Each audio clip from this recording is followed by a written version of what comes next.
Welcome students. अपने पिछले lecture में मैंने आपको बताया कि किस तरह से डार्विन की नेचुरल सिलेक्शन थ्योरी से नए स्पीशीज़ का फॉर्मेशन होता है। हमारे पास एक ब्रीफ रिवीजन है, उसको हम एक बार डिस्कस कर लें। हम जानते हैं कि आइसोलेटेड पॉपुलेशन है, मान लो किसी भी स्पीशीज़ की। याद रखें कि जब इवोल्यूशन होता है तो किसी एक इंडिविजुअल में नहीं होता है, और इवोल्यूशन पूरी स्पीशीज़ में भी एक साथ नहीं होता है, बल्कि इवोल्यूशन का जो प्रोसेस है वो किसी स्पीशीज़ के जो आइसोलेटेड मेंबर्स होते हैं किसी पर्टिकुलर जोग्राफिकल एरिया के, उन मेंबर्स को हम पॉपुलेशन कहते हैं। उस पॉपुलेशन में इवोल्यूशन होता है, यानी कि जो इवोल्यूशन की यूनिट है वो पॉपुलेशन होती है। ओके, आगे बढ़ते हैं। दूसरा पॉइंट हमारे पास यहाँ है कि जो पॉपुलेशन के मेंबर्स हैं या जो स्पीशीज़ हैं उसमें ओवर रेट ऑफ रिप्रोडक्शन होता है, यानी वो बहुत ज़्यादा इनॉर्मसली रेट के साथ ब्रीडिंग करते हैं। लेकिन क्योंकि रिसोर्सेज जो हैं वो लिमिटेड होते हैं और ऐसे में सभी सर्वाइव नहीं कर पाते हैं, और उनमें उन रिसोर्सेज के लिए स्ट्रगल होता है एग्जिस्टेंस के लिए। अब उस स्ट्रगल में कुछ जीतते हैं, कुछ हारते हैं। कौन जीतेगा कौन हारेगा ये डिपेंड करेगा उस स्पीशीज़ के जो मेंबर्स हैं, उस पॉपुलेशन के जो मेंबर्स हैं उनमें कुछ वेरिएशंस होते हैं। और उन पॉपुलेशन के मेंबर्स में से कुछ मेंबर्स ऐसे होंगे जिनके पास कुछ एडवांटेजियस वेरिएशंस होंगे, और उन एडवांटेजियस वेरिएशंस के कारण उनका जो अडप्टेशन होगा वो बेटर होगा, उनका सर्वाइवल बेटर होगा, और उनकी फिटनेस भी बेटर होगी। एंड ऑब्वियसली जिनकी फिटनेस बेटर होगी they will reproduce more and they will leave more progeny. और उनके जो वेरिएशंस हैं, याद रखें जो डार्विनियन वेरिएशन है वो इनहेरिटेबल वेरिएशंस होते हैं। तो क्योंकि वो ज़्यादा ब्रीड करेंगे, ज़्यादा ऑफस्प्रिंग प्रोड्यूस करेंगे, तो उनके जो जीन्स होंगे उस पॉपुलेशन में उनके जीन्स की फ्रीक्वेंसी धीरे धीरे बढ़ने लगेगी। Okay, so remember this point, very important. Inheritable variation among the members of population and some variations in few organisms make them more fit, better adapted and they leave more progeny. Okay, और ऐसे में उनका survival हो जाएगा, और जो survive कर गए उसके लिए हमारे पास एक वर्ड है सर्वाइवल ऑफ फिटेस्ट, और इसी प्रोसेस को हम नेचुरल सिलेक्शन कहते हैं। तो जिनका सर्वाइवल हो गया इसका मतलब नेचर ने उनको सेलेक्ट कर दिया है, and this is the process of natural selection of those organism. Now मान लीजिए आपके पास किसी एक जनरेशन में किसी एक कैरेक्टर का नेचुरल सिलेक्शन हुआ है, तो उससे नई स्पीशीज़ नहीं बन जाती है बच्चों। नई स्पीशीज़ बनने के लिए कई सारे नए कैरेक्टर्स धीरे धीरे उनमें इंक्लूड होने चाहिए, एक्यूमुलेट होने चाहिए। तो उसके लिए ज़रूरी है कि जो एनवायरमेंटल कंडीशन है वो उसमें कंटिन्यूसली चेंज आता जाए। ये बात अलग है कि ये इसमें काफ़ी सारा टाइम लग जाता है बच्चों, थाउजेंड्स मिलियंस ऑफ ईयर्स लग जाते हैं, और जब जाके एक स्पीशीज़ से दूसरी स्पीशीज़ बनती है। But then there has to be a changing environmental conditions, और जैसे जैसे एनवायरमेंटल कंडीशंस चेंज होती जाएगी साथ ही साथ उन वेरिएशंस के कारण नेचुरल सिलेक्शन भी कंटिन्यूसली चलता रहेगा। There would be a continuous natural selection, और इस तरह से कंटिन्यूस नेचुरल सिलेक्शन से नए कैरेक्टर्स का एक्यूमुलेशन होने लगेगा, और धीरे धीरे वो जो आपकी पॉपुलेशन है उनके जो मेंबर्स हैं उनमें कई सारे मॉर्फोलॉजिकल, फिजियोलॉजिकल, बायोकेमिकल कैरेक्टरिस्टिक्स नए आ जाएंगे, उनमें चेंजेस आते जाएंगे, और वो जो स्पीशीज़ है वो जो पॉपुलेशन है वो एक नई स्पीशीज़ में कन्वर्ट हो जाएगी, और इस तरह से एक नई स्पीशीज़ का फॉर्मेशन हो जाएगा। तो बच्चों this is what the exact process. I hope कि आपको ये जो प्रोसेस है नेचुरल सिलेक्शन का वो अच्छे से समझ में आ गया होगा। ये थ्योरेटिकल पार्ट है जो मैंने आपको समझा दिया है। अब हमारे पास कई सारे एग्जांपल्स होंगे, उन एग्जांपल्स को भी हम एक एक करके डिस्कस करेंगे। एक एग्जांपल मैं आपको अभी समझाता हूँ नेचुरल सिलेक्शन का, कि किस तरह से ये कोरोना पीरियड जो भी हमारा चल रहा है, just I was thinking yesterday, I roaming around, और मेरे दिमाग में एकदम से आइडिया आया कि this could be a good example of natural selection.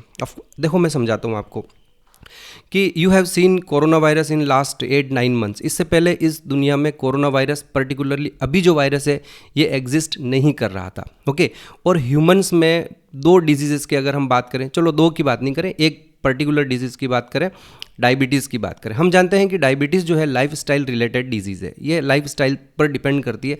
But at the same time we also remember कि डायबिटीज़ में कुछ जेनेटिक फैक्टर्स, जीन्स का भी कॉन्ट्रीब्यूशन होता है। यू माइट हैव सीन कि कोई फैमिली होती है, फैमिली हिस्ट्री होती है डायबिटीज़ की, कि किसी फैमिली के जो कुछ मेंबर्स हैं उनमें डायबिटीज़ इज़ वेरी कॉमन, कि अगर मम्मी पापा को है तो बच्चों को भी होने की पॉसिबिलिटी रहती है। तो इसका मतलब क्या हुआ, मैं ये नहीं कह रहा हूँ कि डायबिटीज़ है जेनेटिक डिसऑर्डर, क्योंकि जो जेनेटिक डिसऑर्डर्स होते हैं वो तो कॉन्जेनाइटल होते हैं, जन्म से ही होते हैं, और उनके लिए कोई पर्टिकुलर एक जीन आइडेंटिफाइड है और हमें वो दैट इज़ डिफरेंट स्टोरी।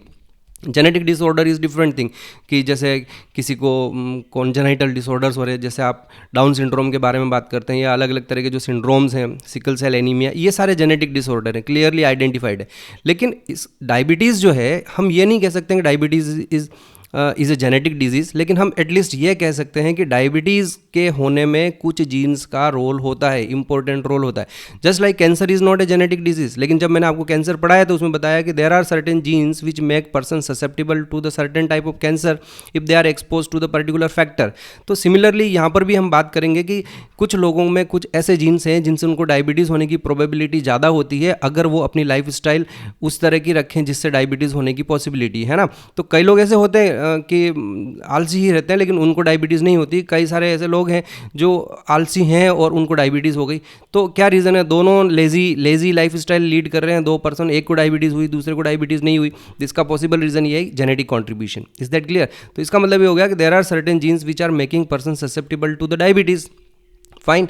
अब मैं आपको ये बता रहा हूँ कि जो कोरोना वायरस है कोरोना वायरस पूरी दुनिया में फैल रहा है और लोगों में जिनमें इम्यूनिटी है वो ठीक हो रहा है, लेकिन हमने यहाँ पर यह भी देखा है कि कुछ लोग ऐसे हैं जिनके पास डायबिटीज़ के जीन्स है, जो डायबिटीज़ से सफ़र कर रहे हैं, वो जो जिसको हम कोमॉर्बिडिटी कहते हैं, और ऐसे लोग कोरोना वायरस से उनकी डेथ हो रही है। तो एग्जैक्टली यहाँ क्या हो रहा है बच्चों? ये ना, अगर ये तो ठीक है कि हमारे पास बहुत अच्छी मेडिकल फैसिलिटी है और इवन जिनको डायबिटीज़ है और जिनके जीन्स थोड़े से डायबिटीज़ वाले जीन्स हैं, उनको भी हम हॉस्पिटल में ले जा रहे हैं और वो ठीक कर दे रहे हैं।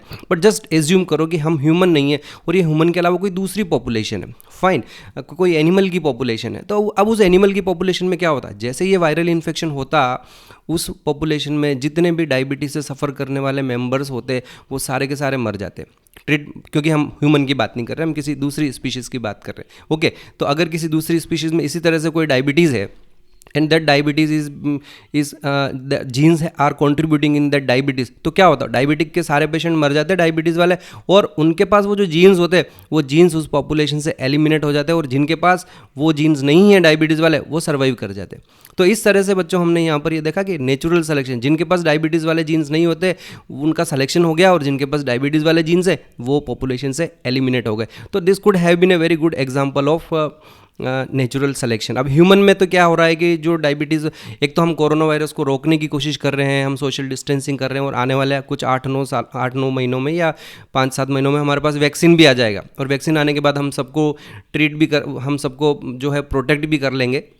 लेकिन बच्चों, अगर ये वाइल्डरनेस में होता और इस तरह की कोई दूसरी कंडीशंस, कंट्रोल करने की कंडीशंस नहीं होती, तो अल्टीमेटली ये होता, वायरस पूरी पॉपुलेशन में फैलता, हर मेंबर को वायरस से इन्फेक्शन हो जाता, और उसके बाद जो जितने भी जो कोमॉर्बिड वाले केसेस हैं, जिनके पास डायबिटीज़ के जीन्स हैं, वो सारे जीन एलिमिनेट हो जाते, और जो जिनके पास डायबिटीज़ वाले जीन्स नहीं है वो बच जाते, यानी उनकी फिटनेस ज़्यादा कंसीडर हो जाएगी और उनका सर्वाइवल भी ज़्यादा हो जाता। So this is how exactly natural selection operate in nature. आई बात समझ में आप लोगों को? तो अब हम बच्चों कई सारे एग्जाम्पल नेचुरल सिलेक्शन के डिस्कस करेंगे। एक तो मैंने हाइपोथेटिकल अभी जो प्रेजेंटली जो सिनेरियो चल रहा है उस पर आपको एक एग्जाम्पल बताने की कोशिश करी, पर आगे बढ़ने से पहले एक बार 2-3 पॉइंट्स हैं जिनको मैं रिवाइज करना चाहूँगा। याद रखें आप कि जो नेचर होती है, इट सेलेक्ट फॉर फिटनेस, और फिटनेस के लिए हमने एक वर्ड यूज़ किया है कि fitness is based on inheritable variations. तो जो वेरिएशंस है उसी से फिटनेस डिसाइड होगी, और वो वेरिएशंस कैसे हैं? वो वेरिएशंस बच्चों इनहेरिटेबल वेरिएशंस हैं, आप इस चीज़ को नहीं भूलें।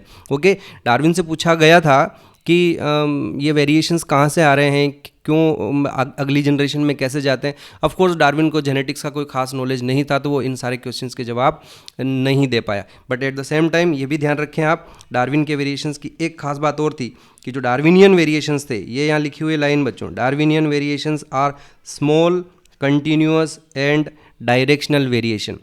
इसको मैं थोड़ा सा और इलोबोरेट करना चाहूँगा। मैंने अपनी पिछली क्लास में तो इसको एक्सप्लेन किया ही था, लेकिन आज एक बार और मैं इसको एक्सप्लेन करना चाहूँगा। Darwinian variations are small, continuous and directional का क्या मतलब हो रहा है, तो आगे दूसरे जो एग्जांपल्स में नेचुरल सिलेक्शन को आपको समझाऊँगा, उससे पहले इस पॉइंट को थोड़ा सा मैं और डिस्कस कर लेता हूँ कि अगर हम एग्जाम्पल लेते हैं जिराफ की नेक का।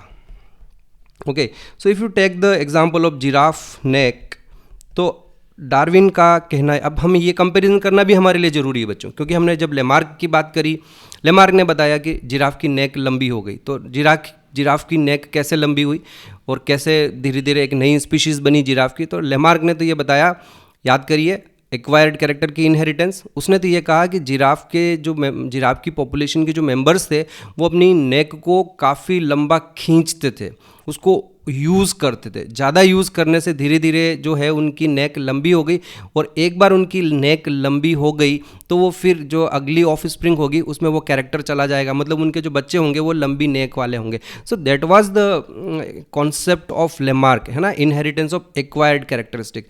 अब अगर हम डार्विन से पूछेंगे कि आपकी नेचुरल सिलेक्शन की थ्योरी के अकॉर्डिंगली जिराफ की नेक जो है वो लंबी कैसे हुई, तो देखिए मैं आपको इसको एक्सप्लेन करता हूँ। तो देखिए ये हमारे पास एक फ़ोटोग्राफ है जिसमें हम लेमार्क और डार्विन को कंपेयर कर रहे हैं। ऊपर वाला जो पैनल है ये हमारा लेमार्क से रिलेटेड है।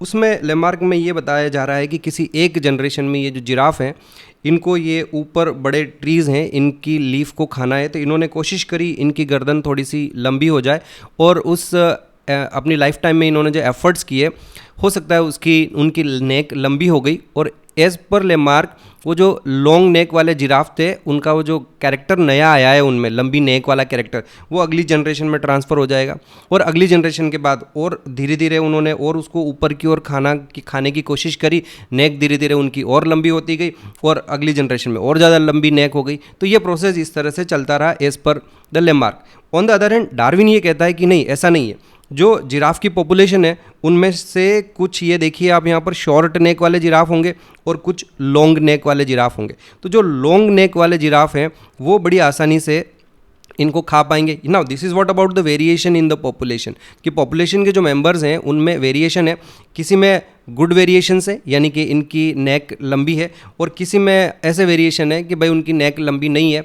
और यहाँ ये ध्यान रखना है, डार्विन ने पहले ही बोला कि ये जो वेरिएशंस होते हैं ये इनहेरिटेबल वेरिएशन है। अब यहाँ क्या होगा कि इन दो में से एक सर्वाइव करेगा। ऑब्वियसली कौन सा सर्वाइव करेगा, ये जो लॉन्ग नेक वाला है ये सर्वाइव कर जाएगा क्योंकि ये खा पाएगा, और ये जो शॉर्ट नेक वाला है ये खा नहीं पाएगा, तो इसकी नेक छोटी होने के कारण इसकी डेथ हो जाएगी। तो ये आप यहाँ देख सकते हो कि इसकी तो हो गई डेथ और इसका सर्वाइवल हुआ। सो this is what the survival of the fittest. अब अगली जनरेशन में वापस हमारे पास एक नई पॉपुलेशन तैयार हुई है, उसमें से कुछ लॉन्ग नेक वाले हैं और कुछ, अगेन आप इस दूसरे वाले को देखिए ये शॉर्ट नेक वाला है।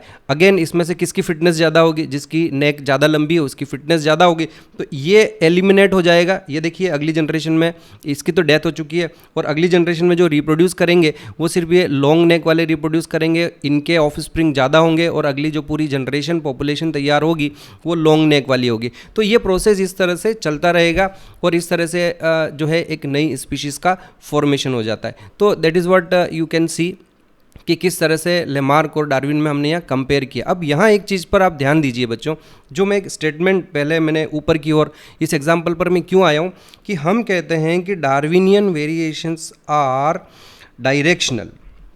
ओके, सो ये डायरेक्शनल का क्या मतलब है, इसको ध्यान से समझेंगे आप, बहुत ही अच्छे से समझेंगे। यहाँ इस कोर्स में क्या हो रहा है, ये जो इवोल्यूशन का कोर्स अभी हमने यहाँ एक्सप्लेन किया है, इसमें ये हो रहा है बच्चों कि जैसे जैसे इवोल्यूशन हो रहा है नेक की लेंथ जो है वो इंक्रीज़ होती जा रही है। ओके, तो डायरेक्शनल वेरिएशन का मतलब ये हो गया कि जो इवोल्यूशन हो रहा है और जो कोई कैरेक्टर में चेंजेस आ रहे हैं वो कैरेक्टर में चेंजेस किसी एक ही डायरेक्शन में आ रहे हैं। अब ये बात सही है कि गलत है, इसको मैं एक दूसरे एग्जाम्पल से समझाने की कोशिश करता हूँ बच्चों। कि सपोज़ हम बात करते हैं एम्फीबियास, फिशेस से एम्फीबिया के बनने का जो इवोल्यूशन का प्रोसेस है उसमें बात करते हैं कि जब फिश जो एक्वेटिक होती है उनको टेरेस्ट्रियल अडप्टेशन में जाना है, ये लाइक एम्फीबिया का जो इवोल्यूशन हुआ है, तो एम्फीबियंस और फिशेस में मेजर डिफरेंस क्या है। फिशेस जो है वो एक्वेटिक है, एम्फीबियंस जो है वो टेरेस्ट्रियल है। उनको हम ठीक है हम मानते हैं वो रिप्रोडक्शन के लिए वापस पानी में आते हैं, लेकिन एटलीस्ट फर्स्ट टेरेस्ट्रियल एनिमल तो एम्फीबियंस है ही है ना बच्चों। तो पहली रिक्वायरमेंट क्या है बच्चों, पहली रिक्वायरमेंट ये है कि जब कोई मछली ज़मीन से बाहर निकलेगी तो उसको लंग्स की रिक्वायरमेंट होगी। तो हुआ क्या कि जो फिशेज़ की पॉपुलेशन थी उन फिशेज़ की पॉपुलेशन में कुछ फिशेज़ ऐसी थी जिनमें एयर ब्लैडर जो हैं वो उन एयर ब्लैडर में गैसेस एक्सचेंज की पॉसिबिलिटी थी। लाइक कुछ ऐसी लंग फिशेस थी, आप याद कीजिए प्रोटोप्टेरस और जो हमने लंग फिशेस के बारे में बात करी, तो हम ये एज्यूम करते हैं कि कुछ लंग फिशेस ऐसी थी जिनके जो ब्लैडर्स थे, एयर ब्लैडर, उनमें गैसेस एक्सचेंज की पॉसिबिलिटी हुई और वो ज़मीन पर आकर आराम से रहने लगी। तो बाहर क्या हुआ कि पानी में तो स्ट्रगल ज़्यादा था, कंपटीशन ज़्यादा था, कुछ मछलियां ज़मीन पर आ गई तो ज़मीन पर उनको कंपटीशन कम मिला, स्ट्रगल कम मिला और उन्होंने आराम से ज़मीन लैंड पर जो फूड अवेलेबल था उसको खाया और उनकी फिटनेस बढ़ गई। अब हमने ये देखा कि वो पानी से ज़मीन की ओर चल गई और वहाँ जिंदा रह पा रही। Why they are able to survive there, तो they are able to survive there because of their lungs. Okay, अब खाली वहाँ बाहर सांस ही नहीं लेना है बच्चों, बाहर एक दूसरी रिक्वायरमेंट और आ रही है। दूसरी रिक्वायरमेंट क्या आ रही है? अब ज़मीन पर चलने के लिए, क्योंकि मछलियों के पास तो फिन्स हुआ करते थे, अब ज़मीन पर चलने के लिए हमें लिम्स की ज़रूरत है। Now this is another point very important कि लिम्स कैसे आ जाएंगे। तो अब हम ये एज्यूम करें कि जो ज़मीन पर रहने वाली फिशेस थी, है ना, जिनके पास लंग्स काम कर रहे थे और वो सांस ले रही थी, उनमें भी एक वेरिएशन है। उनमें ये वेरिएशन था बच्चों कि उनमें से कुछ फिशेज ऐसी थी जिनके फिन्स में बोन का सपोर्ट था। ध्यान से सुनना आप, उनके फिन्स में बोन्स का सपोर्ट था और वो अपने फिन्स को लिम्स की तरह काम में ले सकती थी और वो ज़मीन पर चल सकती थी। और अब जो ज़मीन पर आसानी से चल सकती थी उनकी फिटनेस ज़मीन पर ज़्यादा हो गई, और जो ज़मीन पर चल नहीं पा रही है, सांस तो ले पा रही है लेकिन चल नहीं पा रहे, तो उनकी फिटनेस कंपैरेटिवली कम हो गई। तो कुछ जनरेशन्स में धीरे धीरे क्या होगा कि जो ज़मीन पर चल पा रही मछलियाँ हैं उनका नेचुरल सिलेक्शन हो जाएगा और जो ज़मीन पर नहीं चल पाई वो एलिमिनेट हो जाएगी। तो ये दूसरा कैरेक्टर आ गया। तो बच्चों इस तरह से धीरे धीरे फिर तीसरे कैरेक्टर की रिक्वायरमेंट, यानी कि एम्फीबिया से अगर हम रेप्टिलिया की तरफ जाएं तो फिर हमें तीसरे कैरेक्टर की एक और रिक्वायरमेंट होती है। और वो तीसरा कैरेक्टर क्या है कि भाई हमें जो एग्स हैं उनके ऊपर शेल चाहिए। तो हो सकता है उन एम्फीबियंस में से कुछ एम्फीबियंस ऐसे थे जिनके बाई चांस वेरिएशन के कारण, ये सारा जो हो रहा है ना बच्चों, ये वेरिएशंस के कारण हो रहा है, और उनमें से कुछ ऐसे एम्फीबियंस थे जिनके एग्स के ऊपर कैल्शियम कार्बोनेट का शेल था, तो नेचर ने उनको आगे सेलेक्ट कर लिया, है ना। तो आप समझ रहे हो इस चीज़ को कि कैसे एक के बाद एक कैरेक्टर्स जो हैं वो डेवलप होते जा रहे हैं and your species is becoming more adapted to the terrestrial environmental condition. समझ में आई बात? तो इससे हमको ये लगता है कि जो पूरा इवोल्यूशन का प्रोसेस है वो डायरेक्शनल है, किसी एक डायरेक्शन में आगे बढ़ रहा है। समझ में आया आपको? और ऐसा डार्विन ने भी कहा था कि जो डार्विनियन वेरिएशंस है वो डायरेक्शनल है और उसकी वजह से इवोल्यूशन किसी एक डायरेक्शन में आगे बढ़ता है। लेकिन बच्चों ये एक्चुअली फैक्ट नहीं है, यहाँ थोड़ी सी मिस्टेक है जिसको मैं आपको समझाने की कोशिश करता हूँ कि एम्फीबिया से फिशेस से एम्फीबिया का इवोल्यूशन हुआ, एम्फीबिया से रेप्टिलिया का इवोल्यूशन हुआ, चलो बड़े टेरेस्ट्रियल हो गए, अच्छे से हो गए, और आगे बढ़ रहे हैं और एडवांस टेरेस्ट्रियल की तरफ जाएं हम तो जैसे मैमल्स का इवोल्यूशन हुआ। अब अगर इवोल्यूशन पानी से ज़मीन की तरफ ही आगे बढ़ रहा है तो अब हमारे दिमाग में क्वेश्चन आता है, why there are some mammals aquatic. अब नोटिस करिए आप कि हमारी जो व्हेल, डॉल्फिन, इनके अगर हम बात करें तो ये तो एक्वेटिक है। कोई एनिमल पानी से ज़मीन पर आया इवोल्यूशन की वजह से और उसने अपने आप को एक ही डायरेक्शन में अगर वो अपने आप को इवॉल्व कर रहा है तो why they are going back to the water. हम मैमल्स की क्यों बात करें, इवन कुछ रेप्टाइल्स हैं लाइक योर क्रोकोडाइल्स और ये जो टर्टल्स और टोर्टोइजेस वगैरह होते हैं, ये भी तो वापस पानी में रहने चले गए। तो हमारे दिमाग में अब ये अगला क्वेश्चन बनता है कि इवोल्यूशन किसी एक ही डायरेक्शन में होता है या इवोल्यूशन किसी भी डायरेक्शन में हो सकता है। Is that clear? समझ में आया? तो यहाँ मैं आपको बताना चाहूँगा कि evolution is not a directional process.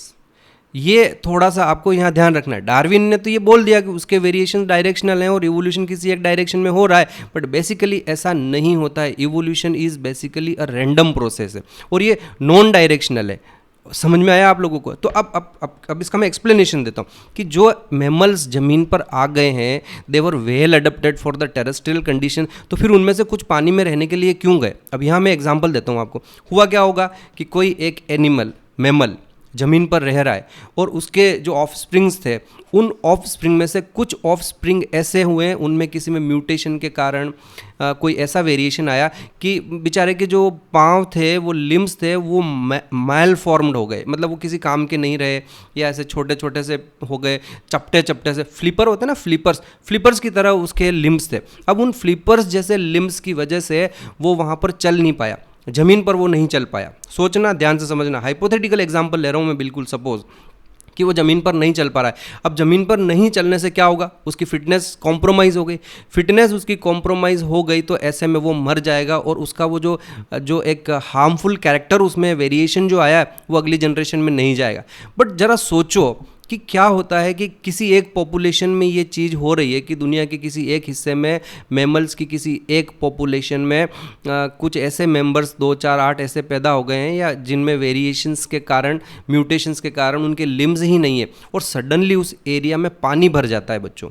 कोई ऐसा कंडीशन डेवलप हो जाती है, पानी भर गया वहाँ पर। अब पानी भरने से क्या होगा, जैसे उसमें पानी भरा तो हुआ क्या कि वहाँ पर जो नॉर्मल थे, जो नॉर्मल मेंबर्स थे, जिनके लिम्स थे, वो तो डूब के मर जाएंगे क्योंकि वो अपने पतली पतली टांगों से ढंग से स्विमिंग नहीं कर पाएंगे। लेकिन जहाँ वहाँ पर अगर ये वाला जो मैमल जिसके म्यूटेशन के कारण पाँव जो है वो चपटे हो गए, फ्लैट हो गए, उसने सर्वाइव करने की कोशिश करी होगी, उसने वह हाथ पैर हिलाने की कोशिश करी, तो पता चला कि उस एक्वेटिक कंडीशन में उसका सर्वाइवल बेहतर हो गया, तो वो तो बच गया और बाकी जो थे वो सारे के सारे मर गए।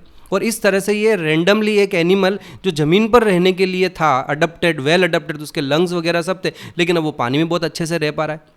और अब क्योंकि उसका फिटनेस बढ़ गया, अब जो 2 4 उनमें से कोई बचे हुए हैं वो आपस में रिप्रोडक्शन करेंगे, और क्योंकि ये जो वेरिएशन आया फ्लिपर वाला, ये हेरिटेबल वेरिएशन है, ये जीन के कारण है, तो इनके जो ऑफ स्प्रिंग जितने भी पैदा होंगे उनमें सब में फ्लैट इसी तरह के फ्लिपर्स होंगे, और धीरे धीरे now they have become adapted to the aquatic condition. तो ये बच्चों ऐसे चलता है इवोल्यूशन, रैंडम प्रोसेस है, किसी एक डायरेक्शन में इवोल्यूशन होगा ये कोई ज़रूरी नहीं है, किसी भी डायरेक्शन में कभी भी कहीं पर भी जा सकता है। And that is the reason कि कई सारे एनिमल टेरेस्ट्रियल होने के बाद लैंड में चले गए, या जो लैंड जो एक्वेटिक टेरेस्ट्रियल होने के बाद पानी में चले गए, या कई बार ऐसा भी हुआ है कि पानी में जो एनिमल्स थे वो लैंड पर चले गए। भाई जब अगर इवोल्यूशन हो रहा है और वो किसी एनिमल को एक्वेटिक कंडीशंस के लिए अकॉर्डिंगली अडप्ट कर रहा है, तो व्हाट इज द रीज़न कि कई सारे पानी में से ज़मीन के ऊपर क्यों गए। तो you must remember that the evolution is a random process, ये बेसिकली डायरेक्शनल प्रोसेस नहीं होता है। देखिए हमारी बुक में एक बहुत अच्छी सी लाइन लिखी हुई है, मैं आपको उसको बताता हूँ। तो बच्चों देखो, ये हमारे पास यहाँ पर एक इम्पोर्टेंट लाइन लिखी हुई है, यहाँ से शुरू करें। दिस ऑल्सो टेल्स अस, अब ये पुराना क्या पोर्शन है उसके बारे में भी आप नहीं ध्यान दें, आप तो आगे से जो लाइन लिखी हुई है उस पर ध्यान दें। This also tells us that evolution is not a directed process in the sense of determinism. Very important line, समझें आप कि it is not a directed process in the sense of determinism, कि भाई कोई ये डिटरमाइन कर ले कि मुझे इस डायरेक्शन में अपने आप को इवॉल्व करवाना है, मुझे लैंड हैबिटेट के लिए अपने आप को अडप्ट करना है, और मुझे अपनी बॉडी में ऐसे कैरेक्टर धीरे धीरे एक्यूमुलेट करने हैं कि मैं लैंड लाइफ के लिए, टेरेस्ट्रियल लाइफ के लिए परफेक्टली अडप्टेड हो जाऊं। तो ऐसा नहीं होता है बच्चों, okay. It is not a directed process at all. आप इसको डायरेक्ट नहीं कर सकते हो। इट इज़ ए, आगे क्या लिखा है, it is a stochastic process, मतलब रैंडमली होने वाला। It is a stochastic process based on chance event in nature and chance mutation in the organism. तो देखिए दोनों चीज़ें होनी चाहिए। मैंने अभी आपको थोड़ी देर पहले उस एक एग्जाम्पल दिया है कि हमारी मैमल्स की एक पॉपुलेशन थी और उनमें से कुछ मेंबर्स ऐसे थे जिनके फ्लिपर्स बन गए। अब जरा सोचिए कि पहला वहाँ बाई चांस क्या हुआ, बाई चांस उनमें म्यूटेशन हुआ है और म्यूटेशन के कारण उनमें फ्लिपर जैसे स्ट्रक्चर बन गए। और दूसरी चीज़ वहाँ क्या रिक्वायर्ड थी, दूसरी चीज़ अगर मान लीजिए वहाँ पानी नहीं भरता तो क्या होता, अगर पानी नहीं भरता तो वो जो फ्लिपर टाइप के जिनके लिम्स थे वो मर जाते, उनकी तो फिटनेस कॉम्प्रोमाइज़ हो रखी थी और इवोल्यूशन उस नई स्पीशीज वहाँ नहीं बनती। पर आप यहाँ देखिए वहाँ दो चीज़ें एक साथ हुई, बाई चांस वहाँ पर म्यूटेशन हुआ और उस म्यूटेशन के उनसे फ्लिपर्स बने, और बाई चांस उस समय वहाँ पर पानी भी भरा और पानी भरने से अब उन फ्लिपर्स की हेल्प से वो वहाँ पर स्विमिंग कर रहे हैं आराम से। तो बेसिकली एनवायरमेंटल कंडीशन चेंज हुई और उनको एडवांटेज मिल गया उसका, और इस तरह से नेचुरल सिलेक्शन हो गया, तो एक नया कैरेक्टर वहाँ पर एक्यूमुलेट हो गया। तो this is very important point, we must always remember कि जो इवोल्यूशन और नेचुरल सिलेक्शन ये सारा हो रहा है ये डिपेंड करता है कि वहाँ पर बाई चांस म्यूटेशन हो और बाई चांस वहाँ पर एनवायरमेंटल कंडीशन चेंज हो तो फिर नेचुरल सिलेक्शन हो जाएगा। दोनों चीज़ें एक दूसरे के साथ कॉम्प्लीमेंट्री होनी चाहिए। जब हम यहाँ ये बोल रहे हैं ना बच्चों, देखो इस लाइन में क्या लिखा है मैंने, देखो ऊपर अभी हमने लिखा है कि सम variations, Some variation in few organism make them more fit, better adapted, then they will leave more progeny. हम उनके लिए कह रहे हैं कि उनकी फिटनेस ज़्यादा होगी, वो सर्वाइव कर जाएंगे, उनका नेचुरल सिलेक्शन हो गया। चलो एक बार नेचुरल सिलेक्शन हो गया, लेकिन आगे क्या होगा? आगे लगातार चेंजिंग एनवायरमेंटल कंडीशंस होनी चाहिए और कंटिन्यूसली नेचुरल सिलेक्शन होता जाएगा, तो फिर धीरे धीरे नए कैरेक्टर आएंगे और फाइनली हमारी एक नई स्पीशीज़ बनेगी। तो दिस इज़ ऑल्सो रिक्वायर्ड बच्चों की एनवायरमेंटल कंडीशन में कंटिन्यूसली चेंज होता रहना चाहिए और धीरे धीरे नेचुरल सिलेक्शन उसी के साथ चलता जाएगा and it will take the form of a entire new species. देखो एक और एग्जाम्पल मैं यहाँ समझाता हूँ, बड़ा ही अच्छा एग्जाम्पल है। मेरे पास एक मान लीजिए यहाँ पर एक पेट्री प्लेट है और ध्यान से समझना, ये बहुत ही इम्पोर्टेंट एग्जाम्पल है।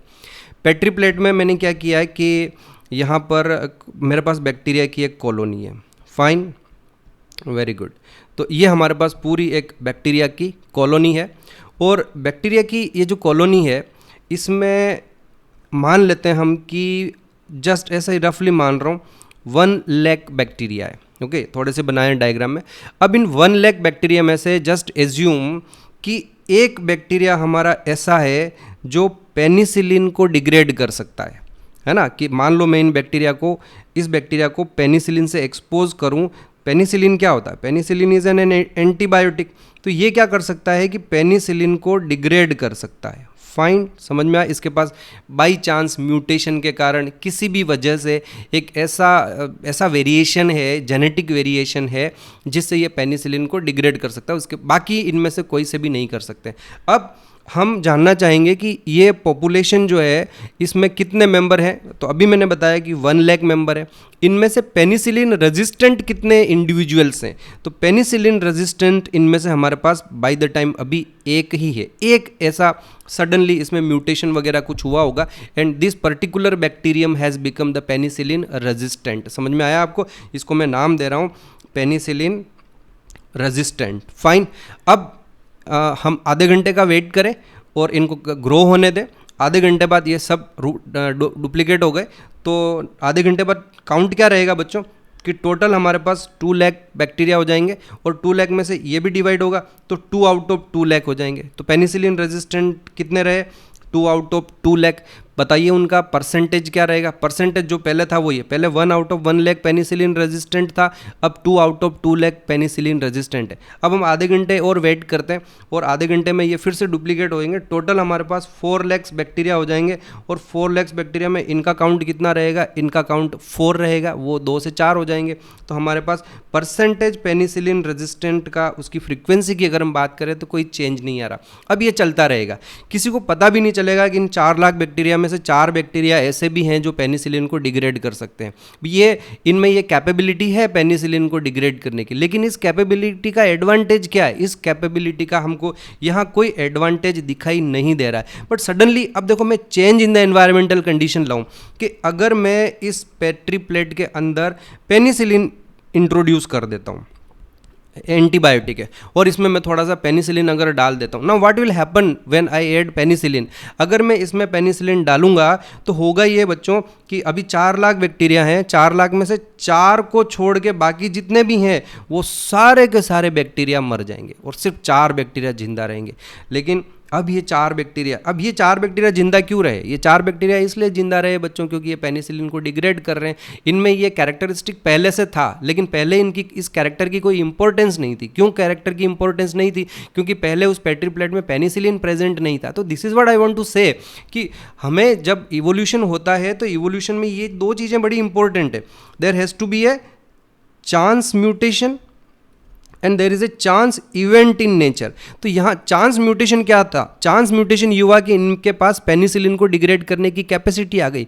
और चांस इवेंट क्या हुआ? यहाँ चांस इवेंट ये हुआ कि बाई चांस यहाँ पर किसी ने पेनिसिलिन इंट्रोड्यूस कर दिया। अगर मैं 4 जनरेशन, 8 जनरेशन, 10 जनरेशन और 20 जनरेशन तक भी कभी भी इसमें पेनिसिलिन इंट्रोड्यूस नहीं करता तो ये जो वेरिएशन यहाँ प्रेजेंट है ना, इस वेरिएशन का कोई एडवांटेज नहीं होता, कोई फर्क नहीं पड़ता। और ये जो 4 बैक्टीरिया, 4 के 8 रहते, 8 के 16 रहते, लेकिन इनका जो परसेंटेज है, इनकी जो फ्रीक्वेंसी है वो उतनी की उतनी रहती है। ये 1 आउट ऑफ 1 लाख है ना, तो इसकी परसेंटेज कितनी हुई?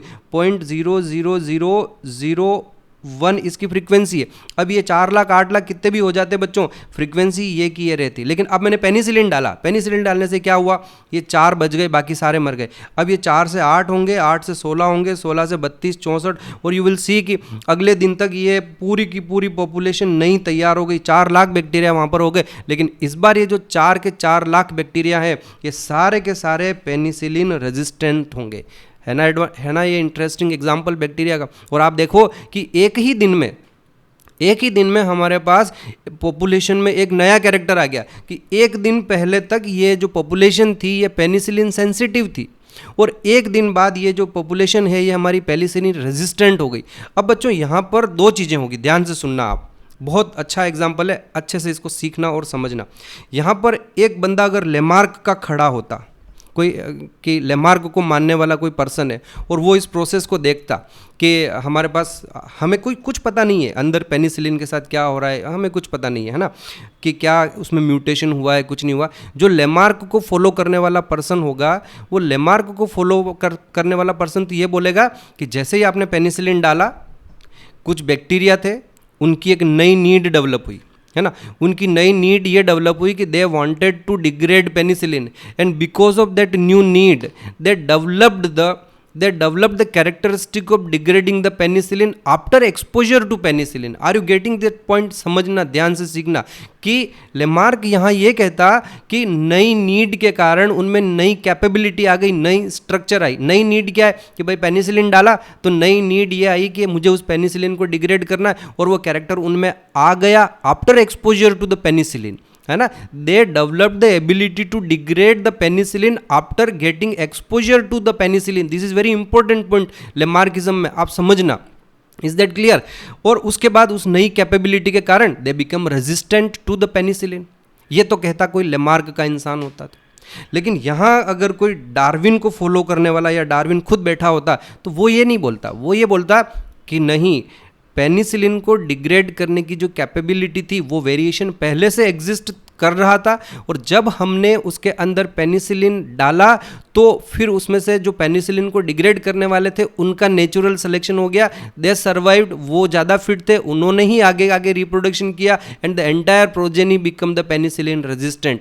अब बताइए बच्चों, इनमें से दोनों में से कौन सा करेक्ट है? तो क्योंकि मैकेनिज्म मैंने आपको पहले ही समझा दिया, इसलिए ऑब्वियसली यहाँ पर जो डार्विन है वो करेक्ट है, और लेमार्क जो है, वो लेमार्क जिस तरह से अपना स्टेटमेंट दे रहा है वो बच्चों यहाँ पर बिल्कुल साबित होता है कि ये गलत है। ध्यान रखें, हम एक स्टेटमेंट देते हैं, कई सारे लोग स्टेटमेंट देते हैं, उस स्टेटमेंट को समझाने की कोशिश करता हूँ। हम ये कहते हैं कि कुछ मेंबर्स थे, वो किसी पर्टिकुलर जगह पर रह रहे थे, और फिर बाद में वहाँ की एनवायरमेंटल कंडीशन बिल्कुल चेंज हो गई, तो उन्होंने अपने आप को उस नए एनवायरमेंटल कंडीशन के अकॉर्डिंगली चेंज कर लिया, उन्होंने अपने आप को नए एनवायरमेंटल कंडीशंस के अकॉर्डिंगली अडप्ट कर लिया। ओके, कहने में बड़ा सिंपल सा लग रहा है और दिखता भी है कि हाँ ऐसा ही होता होगा। जैसे कि इस बैक्टीरिया के केस में कि आपके पास 4 लाख की एक कॉलोनी थी और अगले दिन भी 4 लाख की एक कॉलोनी है। आपको लग रहा है कि एक दिन पहले तक तो ये पेनिसिलिन सेंसिटिव थे और एक दिन बाद ये पेनिसिलिन रेजिस्टेंट हो गए, तो आप यही कहोगे कि इन्होंने अपने आप को अडप्ट कर लिया। ध्यान रखें, एग्जैक्टली ऐसा नहीं होता है। अडप्टेशन होता है, अडप्ट हुए हैं, लेकिन यूं नहीं है कि एनवायरमेंटल कंडीशन चेंज होने के बाद उन्होंने अपने आप में चेंजेस लाए। बेसिकली हुआ यह है कि चेंजेस तो उनमें पहले से थे, वेरिएशन तो उनमें पहले से थे, लेकिन उन वेरिएशन की इंपॉर्टेंस कब आई? उन वेरिएशन की इंपॉर्टेंस तब आई जब उसमें एनवायरमेंटल कंडीशन चेंज हुई। तो हमें ऐसा दिखने में लगता है कि ना, 2 चीज़ें, एक स्टेटमेंट दे रहा हूँ, एक म्यूटेशन, एक एग्जांपल दे रहा हूँ, यहाँ स्टेटमेंट दे रहा हूँ। म्यूटेशंस आर, 2 ऑप्शन है हमारे पास, प्री अडप्टिव और म्यूटेशंस आर पोस्ट अडप्टिव।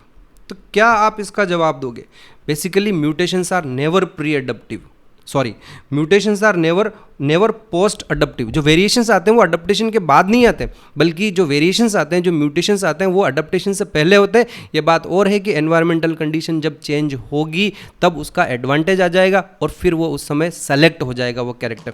तो आई होप कि ये जो एक छोटी सी लाइन हमारी बुक की लिखी हुई है, that evolution is not a directed process in the sense of determinism. क्या उन बैक्टीरिया ने ये डिटरमाइन किया था कि हमें अपने आप को पेनिसिलिन रेजिस्टेंट बनाना है? नहीं, उन बैक्टीरिया ने अपने आप ऐसा कोई डिटर्मिनिज्म नहीं किया था, वो तो स्टोकेस्टिक रैंडम प्रोसेस था based on chance event in nature and chance mutation in the organism. दोनों चीज़ें जब होगी तो नेचुरल सिलेक्शन होगा और इवोल्यूशन हो जाएगा।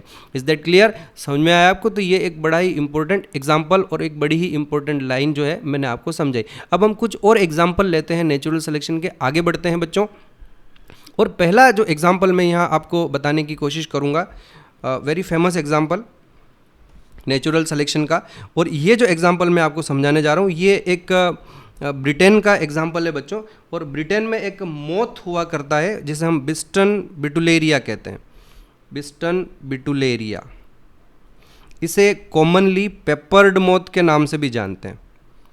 अब ये जो मोथ है इसकी पॉपुलेशन ब्रिटेन में काफ़ी ज़्यादा है और इसके ऊपर कुछ स्टडी की गई थी बच्चों।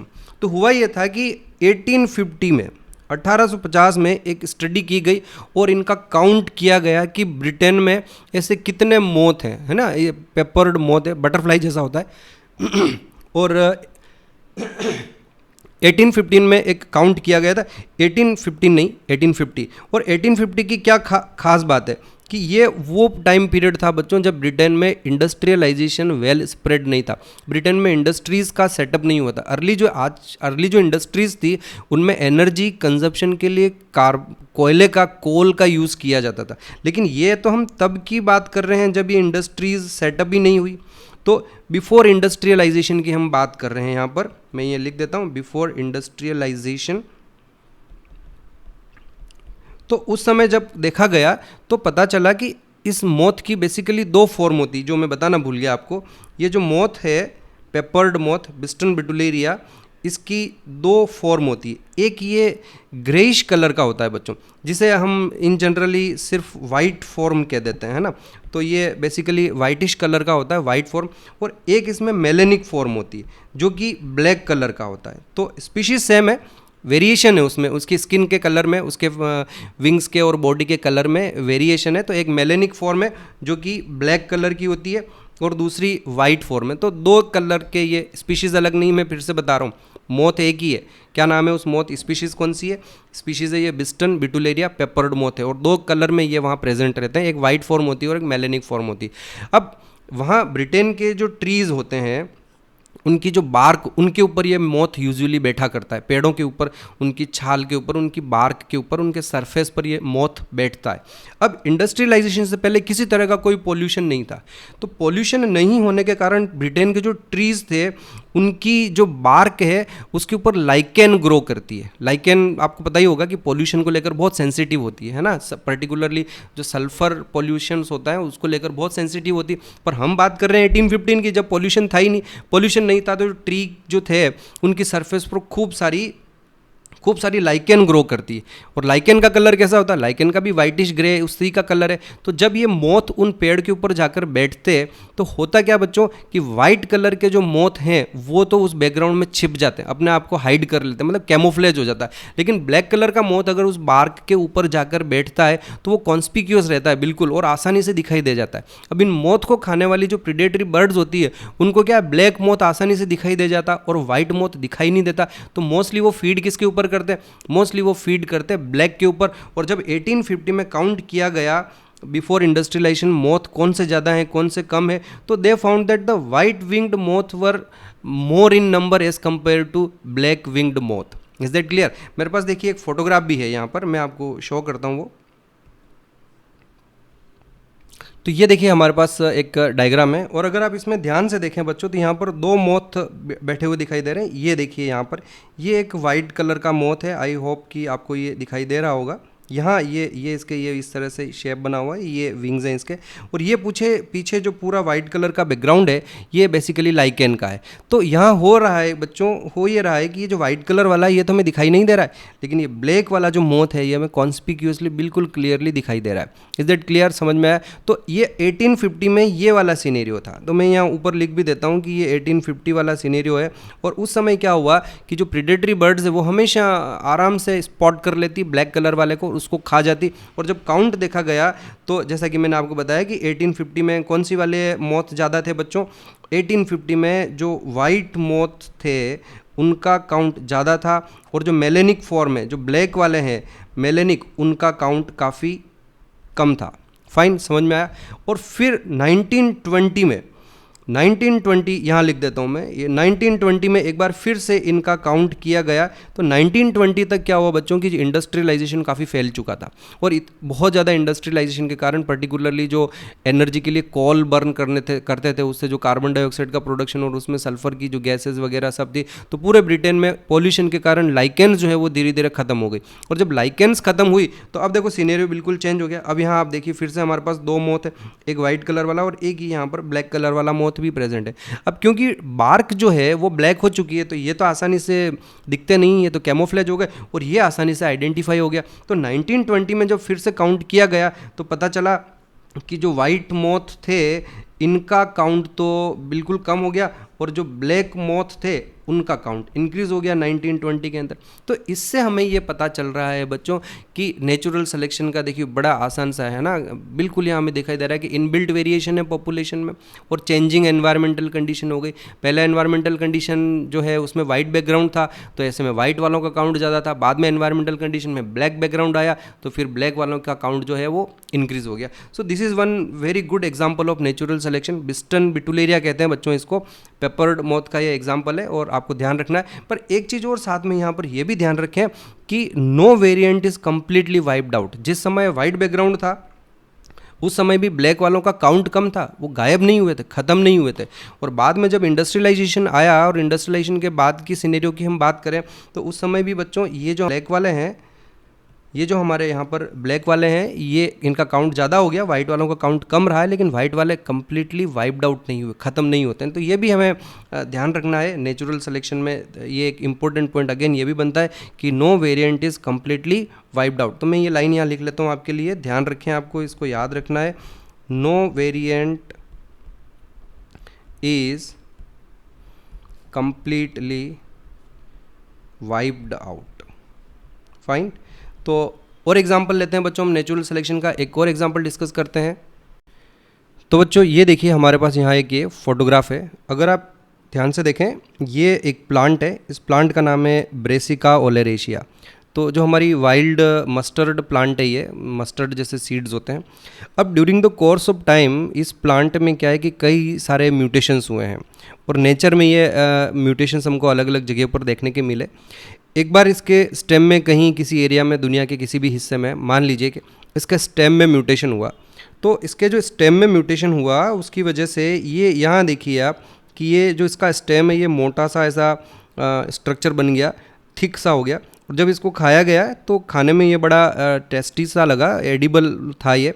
तो ऐसे में क्या हुआ कि वहाँ पर जो लोग भी ह्यूमन रहे होंगे उन्होंने क्या होगा कि इस प्लांट को सेलेक्ट कर लिया। ओके, उन्होंने इसके सीड्स को बोया और इसके सीड्स को जब उगाया, अब क्योंकि ये जो इसमें स्टेम की थिकनेस बढ़ी है और ये जो स्ट्रक्चर बना है ये जेनेटिक वेरिएशन के कारण था, तो इसकी जितनी भी ऑफ स्प्रिंग थी उसके सीड्स को कलेक्ट करने के बाद जब उनको उगाया तो उसमें भी इसी तरह का स्टेम था। सिमिलरली दुनिया के किसी दूसरे हिस्से में मान लीजिए इसके लीव्स में म्यूटेशन हुआ तो ये इस तरह का स्ट्रक्चर बन गया और खाने में ये भी अच्छा था, तो किसी दुनिया के किसी दूसरे हिस्से में इसको उन्होंने सेलेक्ट कर लिया, इसके बीजों को उगाना शुरू किया और इसको खाना शुरू किया। और किसी दूसरे हिस्से में, दुनिया के किसी दूसरे हिस्से में, यहाँ पर ये जो इसके फ्लावर बर्ड्स हैं वहाँ पर म्यूटेशन हुआ तो फ्लावर बर्ड्स की अपीयरेंस ऐसी हो गई और ये फ्लावर बर्ड्स एडिबल हो गई, तो इसको खाना शुरू किया उन्होंने और इसके बीज रख लिए और इसको उगाना शुरू किया। समवेयर उन्होंने ये जो लेटरल बर्ड्स होती है वहाँ पर म्यूटेशन हुआ, ये लेटरल बर्ड्स एडिबल हो गई, खाने में अच्छी लगने लगी, तो इसके बीज को उन्होंने इकट्ठे कर लिए और इसको उगाना शुरू किया। सिमिलरली कहीं पर जो है टर्मिनल म्यूटेशन के कारण स्टेम की जो थिक हाई रिड्यूस हो गई और ये इस तरह की लीव्स बन गई, ये कैबेज बन गया। सिमिलरली अगेन फ्लावर बर्ड्स में म्यूटेशन हुआ तो ये कॉलीफ्लावर जैसे स्ट्रक्चर्स बन गए, तो इसको खाना शुरू किया, इनके बीज को इकट्ठा करना शुरू किया। एंड अब आप देखिए कि ये सारे के सारे सिलेक्शन के एग्जाम्पल्स हैं, है ना, कि कोई पर्टिकुलर म्यूटेशन हुआ और वो एडवांटेजेस था, एडिबल था, अच्छा था, तो उसको उगाया और उसको खाना शुरू कर दिया। एक खास बात यहाँ ये है बच्चों की यहाँ ये जो सिलेक्शन हो रहा है डिफरेंट वेराइटीज़ का, ये सिलेक्शन एक्चुअली नेचर नहीं कर रही है। नेचर में अभी हम बैठे हैं ना, तो ये बेसिकली ह्यूमन कर रहा है, तो इसको हम नेचुरल सिलेक्शन नहीं कहते हैं, हम इसको नेचुरल सिलेक्शन की जगह आर्टिफिशियल सिलेक्शन कहते हैं। फाइन, क्योंकि ह्यूमन द्वारा किया जा रहा है, नेचर द्वारा नहीं किया जा रहा है। बट एक चीज़ तो समझ में आती है बच्चों कि अगर ह्यूमन बीइंग कुछ ही समय में, पिछले मान लीजिए 1000, 2000, 3000, 5000 साल से पुरानी बात नहीं होगी, तो 5000 साल में किसी एक वैरायटी से जो है सिलेक्शन मेथड से, है ना, सेलेक्टिव ब्रीडिंग मेथड से इतनी नई वैरायटी डेवलप कर सकते हैं। तो नेचर जो है वो तो हज़ारों, लाखों, करोड़ों सालों में आराम से नेचुरल सिलेक्शन से कई सारी स्पीशीज़ को बना सकती है।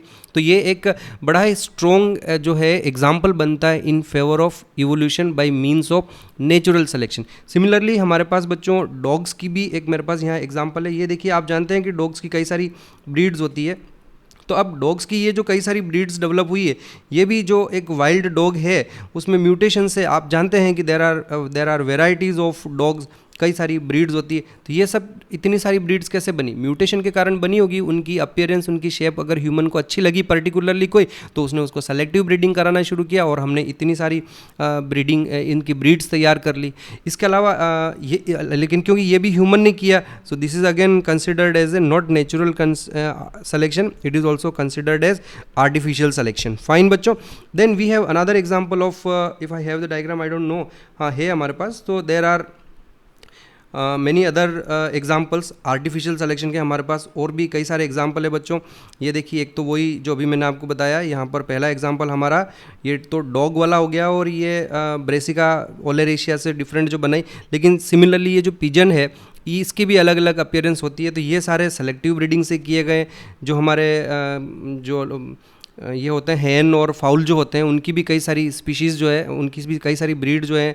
इवन गेहूं की, कॉर्न की, जो वाइल्ड कॉर्न होता है, उससे हमने ये अलग अलग तरह के वेराइटीज़ डेवलप की। तो ये सारे के सारे एग्जांपल जो हैं ये हमारे पास आर्टिफिशियल सिलेक्शन के। पर इनसे एक चीज़ तो प्रूव होती है कि अगर ह्यूमन थोड़े से ही समय में आर्टिफिशियल सिलेक्शन से नई ब्रीड तैयार कर सकता है, तो नेचर इतने लंबे ड्यूरेशन में अब सिलेक्शन मेथड से नई स्पीशीज़ क्यों नहीं तैयार कर सकता है। बच्चों, I have few more examples जहाँ पर ह्यूमन का बड़ा इंपॉर्टेंट रोल है। ध्यान रखना, अब आगे के जो मैं एग्जांपल आपको बताने जा रहा हूँ, ये इनको हम कैटेगरी में डाल रहे हैं, अलग कैटेगरी में डाल रहे हैं, anthropological actions. You know, human का जो इवोल्यूशन होता है, हम एंथ्रोपोइडी फैमिली के मेंबर्स हैं ह्यूमन्स। तो ऐसे में ह्यूमन एक्टिविटी जो होती है उनके लिए एक टर्म है, आपने कभी शायद पहले नहीं सुना होगा, मैं बता देता हूँ। कहीं अगर ये लिखा हुआ हो कि anthropology, what you mean by anthropology, the study of human evolution. तो वाई? क्योंकि जो एंथ्रोपोइडी फैमिली है उसके हम मेंबर हैं ह्यूमन, तो इसलिए ह्यूमन एक्शन को हम एंथ्रोपोलॉजिकल एक्शन भी कहते हैं। ओके, तो एंथ्रोपोलॉजिकल एक्शन से भी नेचर में हमको कई सारे सिलेक्शन के एग्जांपल्स दिखाई देखने को मिलते हैं। ये दो तो आर्टिफिशियल सिलेक्शन के हैं ही हैं, इनको आप चाहें तो एंथ्रोपोलॉजिकल एक्शन से मान लेते हैं। पर ये क्या है बच्चों, डेलिबरेट हैं, हमारे ह्यूमन ने जानबूझकर किए हैं। ये ऊपर जो डेवलप किए हैं, इसकी ब्रेसिका की डिफरेंट वेराइटीज़ जो डेवलप की है, ये जो डॉग्स की जो डिफरेंट ब्रीड तैयार की है, इनको हम आर्टिफिशियल सिलेक्शन नाम दे रहे हैं। अब मैं जो एग्जांपल देने जा रहा हूँ, एंथ्रोपोलॉजिकल एक्शन से इवोल्यूशन कैसे होता है उसके बारे में बताने जा रहा हूँ, जहाँ ह्यूमन ने अब डेलिबरेटली इनको नहीं किया है। ओके, तो बच्चों देखिए, यहाँ मैं 3 एग्जांपल ले रहा हूँ एंथ्रोपोलॉजिकल एक्शन से होने वाले नेचुरल सिलेक्शन या इवोल्यूशन की। फिर से रिपीट कर रहा हूँ, एंथ्रोपोलॉजिकल एक्शन का मतलब ह्यूमन एक्शन। तो आप जानते हैं कि पहला एग्जांपल यहाँ पर है, हम हमारे प्लांट्स पर कई तरह के हर्बिसाइड्स यूज़ करते हैं बच्चों, और कई सारे खेतों में, हमारे फील्ड्स में हम पेस्टिसाइड्स भी यूज़ करते हैं। पता है इसका इम्पैक्ट क्या हुआ?